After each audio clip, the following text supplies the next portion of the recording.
In this video, we're going to focus on how to create an arbitrary line or annotation line in Chart.js. But now, instead of making a standard solid line, we're going to focus on how to create a dotted arbitrary line.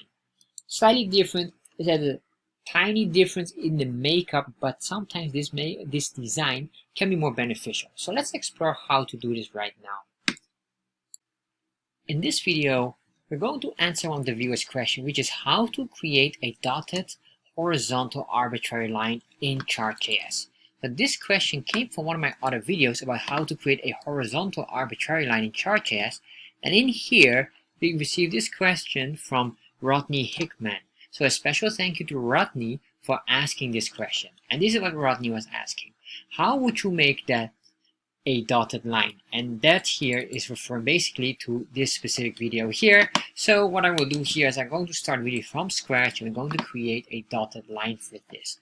Alright, so the first thing what we're going to do here is we go to chartjs3.com, and currently I'm experiencing some unexplainable error that it shows you not secured. But if you go onto this website here is getting started, you will see it is secure. And if you do get this weird message as well, I would say just go to any other website you can get the code as well. Because basically I just need this specific code here.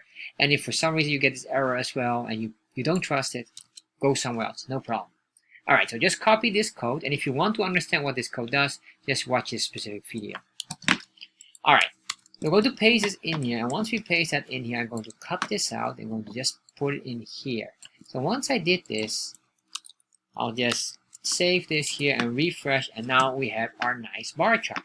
Alright, so what we want to do now is basically the following. We want to convert this maybe in a line chart, or we don't have to, but we can create the arbitrary line here somewhere, pinpointing a specific location here, and then make this a dotted version. So to do this, what we need to do first is create a function here. So we go here in the options, or not even a function, a plugin. I'm going to create a plugin. So go here in the options, then we say comma, and then we say plugins. Make sure you spell it correctly. And then in here, what we're going to do is the following. We're going to give this plugin a specific value or name. So what we're going to say here is, let's give this a horizontal dotted line. I'm just making it up, and this is a very descriptive plugin, which just makes it easy to understand. This value here, we'll be needing this as well in here. So I'm going to create here a new block, which is called the horizontal dotted line block. And in here, we're going to say constant. And this constant will be the same name here. And this is important because we'll be referring to this consistently. Then we say equal, and then here we say ID. And this ID is column, and with the same name as above here. So as you can see, this here, this, and this are consistent. And I prefer that as well, because if you're very consistent with it, it's very easy to follow along and you don't make any mistakes. Comma. Oh, make sure that this is a comma, not a dot. And then in here, once we press comma, we can start to select the timing, basically the draw time. This is what we call the draw time. We can say here before, then I will say here before data sets draw. Alright, so what this really means is we're going to draw the horizontal line before we draw these bars on the data set. Alright, so this is very important to remember, because the difference with this would be regarding to the overlapping. So you have these layers, and what we want to do is we want to first draw the line, and then these bars will be on top of that line. So that's what we're really doing here.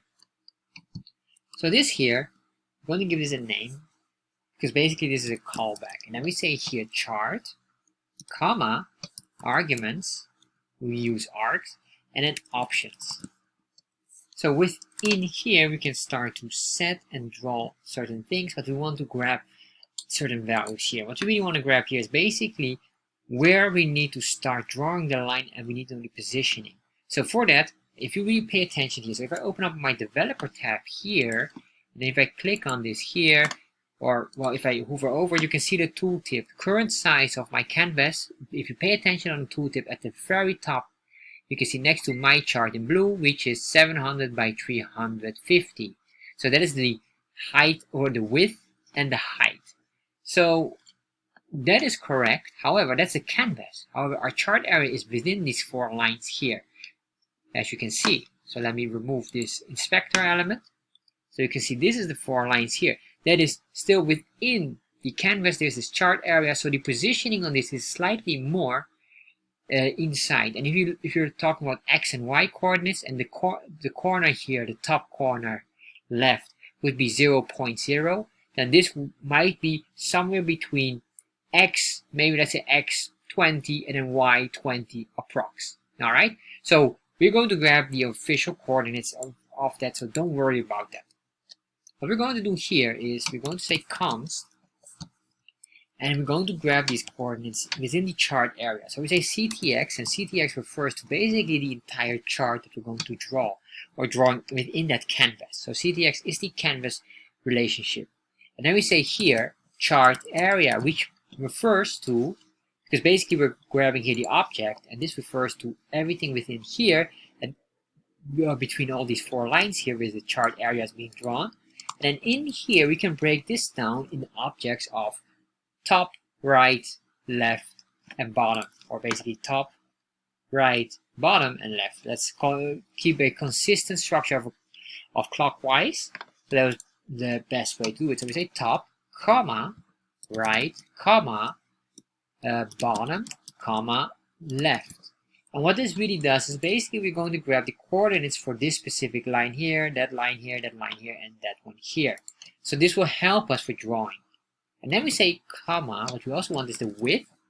It will be the width of this starting point to here, and of course the height, which will be the starting point of this scale to that one, or basically x with the y scale, the top to bottom. All right. So now we have these here. Height. Sorry, that should be height. Once we have that one, the next one will be the scales. And the scales are essential as well. And if you wonder why, well, the scales is basically, we're going to grab these values here, where you can get this, the 0, 1, to all up to 18 for the y scale. And of course here on the x scale, this is 0, array 0, 1, 2, 3, 4, 5, 6. All right. So we have these here, then we say x, comma, y. Got that one, and we have to make sure that this is, of course, in curly braces. Let's put a space between here, so let's make it a bit more neat. And once we have this, then we say equal chart. So this is here the chart variable now. And then we can say here ctx, which is a constant dot save, to save the variable or the oldest data that we have. So now we have this. The next thing is, of course, drawing the line here. So we're going to draw the line. And to draw the line, we're going to work with certain coordinates. Just to start with it, we're going to create here a very simple line here. We give it a default color. So I'm going to say a ctx dot stroke style. All right, so let me explain here, what does this mean? With a stroke style, we can give it a color. So in here, we can give it a grayish color or gray color. Why stroke? So stroke, if you think about canvas, we are working right now in the canvas, and the canvas is basically a painting.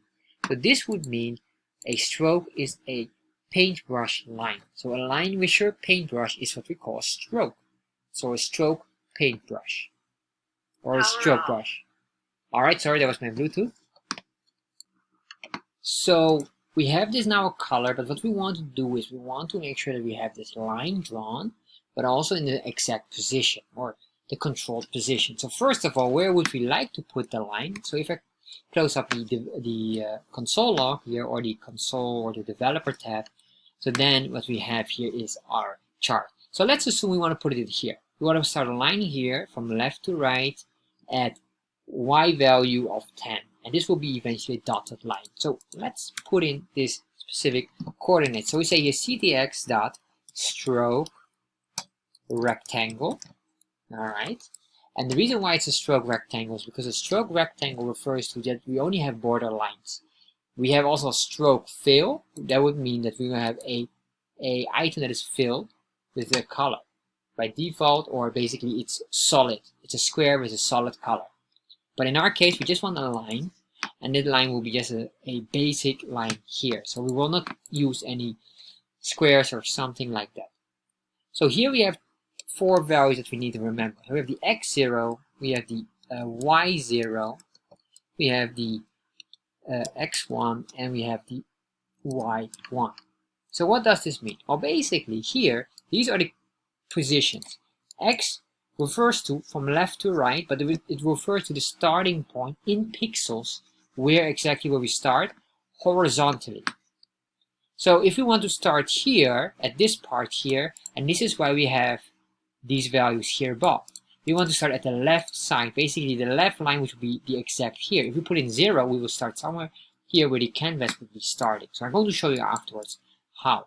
So y0 would be the position on a vertical scale. Where would we like to start? Remember, we want to put it at the 10. We want to start here, but on the height would be basically here. So in canvas, 0.0 x and y coordinates would be here in the corner up. So then we have to go down here and then to the right side. So we go, or first right for the x value, and then we go down here to this specific point. And then what we want to do here afterwards here will indicate here the length of the x value. That will be the ending point. So we have here all up to the right side here, but we don't want the right side. We're going to select here the width value. Alright, and the reason why we will have this is because we have here the left would be the starting point, and the width would indicate the length of it. This is very important. And the height would be the same item here, but in our case we don't want to move it up or down. We just want to keep the line straight. So that's what we're going to do right now. So let me show you a sample. I'm going to say here 0. We start at 0.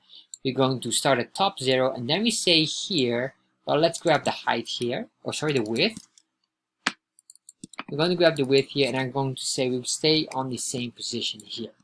Once we did that, what we still need to do here is ctx.restore to undo any saved values for drawing after it. Because remember, we are drawing here before the data set, so we want to make sure that the data set itself, we will not get any of these variables to draw and create colors or etc. with these. So we need to delete all of this once the drawing has been completed here. So if I refresh this, you will see here now we have a top line here at 0, 0, which is at the very top. Of course, we don't want this. We want it in the position here, or at least we want to move this on the x value somewhere here. So we have to go here a bit. To grab that, we need just the left value. Going to get the left value, and we save that, and there we are. And now we move that one. The next thing what I want to do, I want to push it down. And the reason why I want to push it down here is I want to get it at this specific position. So to do this, we need to work with the y scale here. And what we really want is basically the official coordinates of this. Because right now, if you would put in, let's say, 200, it will go down. If I refresh here, you can see here it will go down, but of course this is not practical. We have to figure out the position of this. So for that, we have a very nice API that Chartjs provides by default. All we have to do is we say here the y dot. And the reason we are using the y here is because we have the scale. Basically, we're referring to the y scale, and then we say here dot get pixel for value. And this here will say which pixel or which array value we want. Let's say number 10. So we can just put in here the y value of 10, and it will convert this into the correct or a matching pixel value. So we say here number 10. If I save that, refresh, you can see now it jumps up correctly, and there you are. Alright, so now we have this part here that looks beautiful. What I want to do now finally is eventually to set lines here. So in the canvas, we can set a line. We have to put in here, or basically a dash line or dotted line. We say here ctx dot. Then we say set line dash. And then here we can start to control the value. The first value here, basically there are two values. The first value will indicate the line or the length of the line in pixels, comma, and the next value would indicate how many pixels space there's or blank. So we can say here, let's make it equal, so 10 by 10. Save. Very important here, I'm putting it here above and not here below, and there's a reason for that. So let me save that and show you afterwards why. So you can see here now we have this dotted line that looks absolutely phenomenal. What we want to do here, we can change this as well.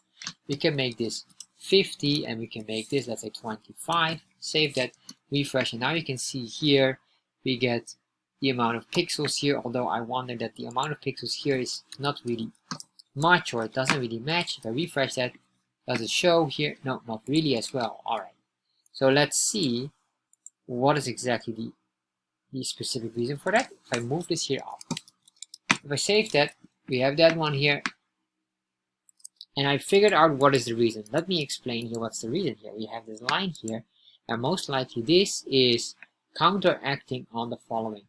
We have this here, because remember we have this stroke rect, and basically this is a border, it's a rectangle.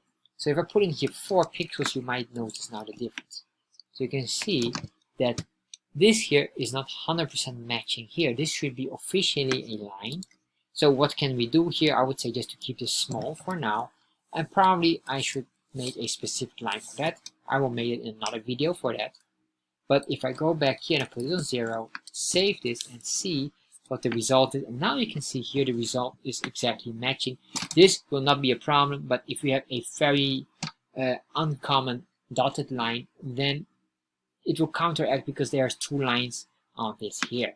Alright, so this really shows how to do it. If you want to control the positioning of this, you can do here 5, save that. There we are. What is very important here, so the real issue was here. If I put it here and save that, there's no issue here. So what happened if I move this down here, then you will understand immediately what happens. Save that, refresh, you can see here now what is happening. The issue is not anymore the stroke or basically the 2 lines that are having an issue, but it is the line has been drawn here and then it starts to be dotted, and this is not being recognized. It doesn't see it because you need to first have set the dotted design of the line before you have this here, and that's basically what we have to do here.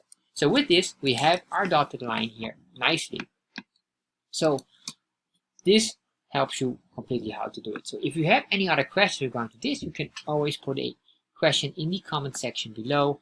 And for anyone else who wants to maybe go more deeper with the horizontal line and learn a bit more, I would personally recommend you to watch this one as well, where I go deeper with using this and how this is being used in positioning as well.